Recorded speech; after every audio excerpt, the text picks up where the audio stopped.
Someone asked me to tell my story. What is it that happened that you started to change?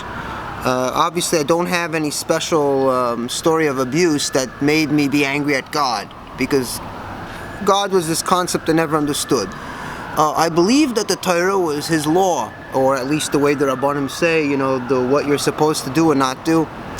But one day I was making a good coffee in the office, and the guy came and made a coffee today, Guatemalan coffee he has a whole technique, and it was great. But I was making a coffee and I was thinking about all these questions. It started with a book about the Bible, went down the whole Tanakh. Of course, all this reminded me of the classes we had in Cheder.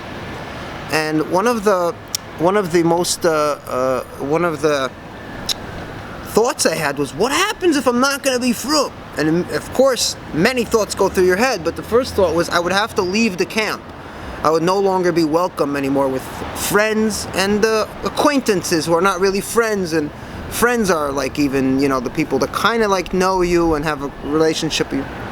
And I was wrong. I was very fearful, and I was thinking, what's the worst that could happen? That's the first thing people think. What's the worst that could happen? If a plane has turbulence, you're not thinking it's going to be shaky. You're thinking it's going to crash, right? So I thought that I'm going to lose my friends, I'm going to lose my family, and I'm going to lose my religion, almost, right? Maybe the Reform are going to let me in sometimes. There's no leaving. Throughout the generations, all the educated poskim knew that kosher and Shabbos are just laws, practices of civilizations. If there's people ask me about Pesach, they wanted to know the history of matzah. They heard about leavened bread and the Chabad.org nonsense about ego, I was just chewing the bean. The guy gave me a bean to taste, the Guatemala bean. He was kind of showing me what he's doing and proving it to me. So I chewed on the bean and I said, wow, it tastes like matzah. So the matzah tastes like the coffee bean, and then because it's made like I explained to him how the matzah is made burned.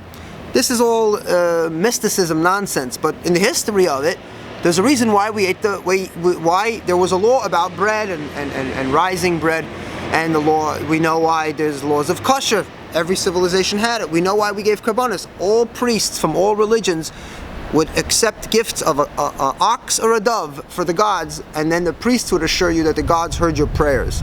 So they were the mediums. Today it's a kind of thing where everyone, even poor people, couldn't daven to Hashem. Never was like that. He was never the God of the poor. Okay, but that's just history. But the point is, they want me to say it personally, and then I would love to say my personal story. It may be relevant to you, may not be. So I thought, what's going to happen? And then I said, well, what will happen is I'm going to have to involve myself in something other than religion, other than keeping mitzvahs that takes up a lot of time. So I'll go into technology, maybe robots, maybe apps, meaning where will I put my head and my philosophy and my passion, and where will I get my spirituality from? So that was one thought. Then I realized as you go along that nobody else really believes it in Yiddishkeit. So they're just uncomfortable as obsessive compulsive or inconvenience, or it's hard to make peace with the fact that you wasted so much of your time. So you're always going to keep kosher. I have kosher food, I have kosher wine, because I have kosher guests. As long as religion exists and I exist in this, and I share a planet with people who are religious, whether it's the Yiddish artist who put the I love showing this shit, who put the cross here because of some Russian computer scientists that are here. So he put the cross in the yard. It's a kind of sacrilege piece of art. Whenever, obviously this cross is put by a Yid, that's a Yiddish-speaking Russian artist. Why do you do it?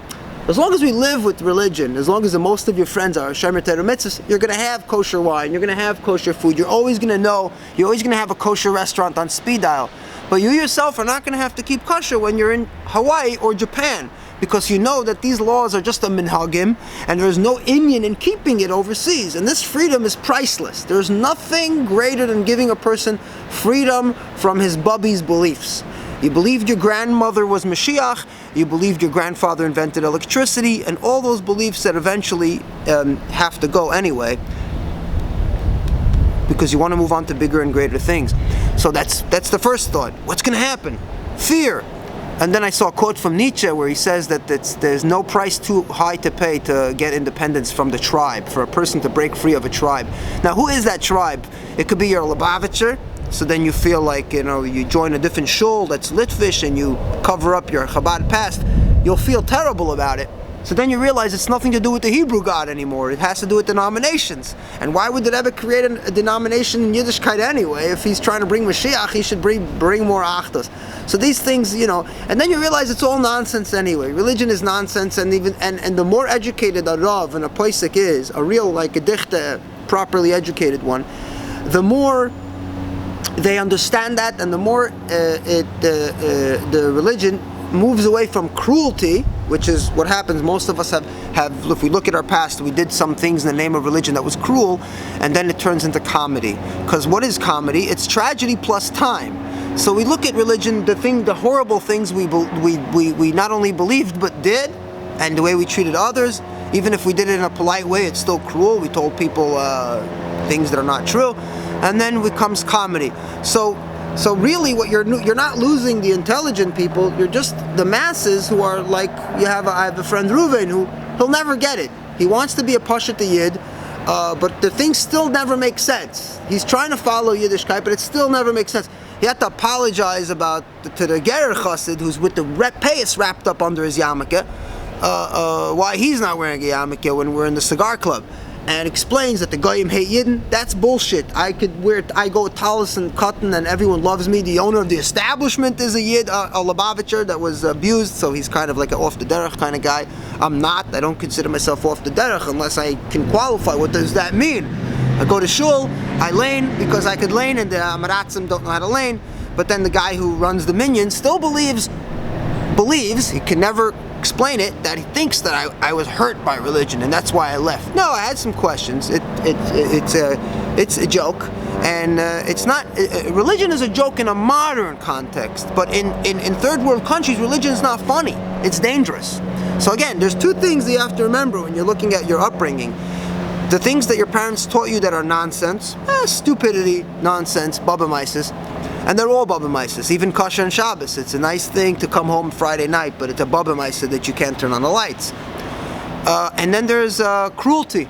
It's very cruel that someone who's off the derech and can't fit in has to feel like a second class when the people who run the show are really very misguided and backward people.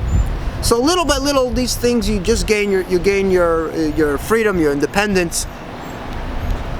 But the best part of it is being able to know the Chazal very well. And I created a course. I didn't create it. I created a playlist of sources and basic poskim and historians that can help you clearly see it, that it's no more mystery to you. It's no more something that you could claim no one knows why, no one knows the history of kosher, magically God told people to keep it, which is not true. Most of this is from Chazal, most of it is from priests. All religions and all priests were telling people what to eat and what not to eat, magical, what plants not to touch, things like that. So what animals are considered impure and what insects we shouldn't eat, because the Canaanites used to eat it, and the Canaanites used to have these haircuts, and God hated, the Hebrew God had very big digs on the Canaanites and the others, but then later it became nicer. The God changed his mind. It's a fact of the Bible. God grew up. He no longer hates women. He no longer hates poor people, that they can't approach him. They need a priest. Now everybody could open up a siddur and talk straight to him. And he no longer hates blacks, and he no longer hates Jews and slaves. So God kind of got smarter over the years, and he became nicer. Clearly, God von Avram is not the crazy Yahweh idiot war god from the Bible. And these things become clear. And then again, you have these people who are frum and naive and simple people, and they don't want to think much, and that's okay. They're going to be part of your society, and you have to treat them. It's not easy to think that much about how to say and what to say, but again, if you choose your friends, and most of your friends will learn with you and they'll grow with you, you're going to have your friends, your chavedim from your school. They're all, many of them, it's very difficult to take that first step, to actually eat the first piece of treif, if they're curious and they want to try it. But nevertheless, they'll understand that you're in the right place, and they're unfortunately left behind in some beliefs and practices that don't even amount, that there's nothing meaningful about it, there's no purpose in it, there's no truth to it. It's just a religious belief, which is Baba Mises. Thank you for watching.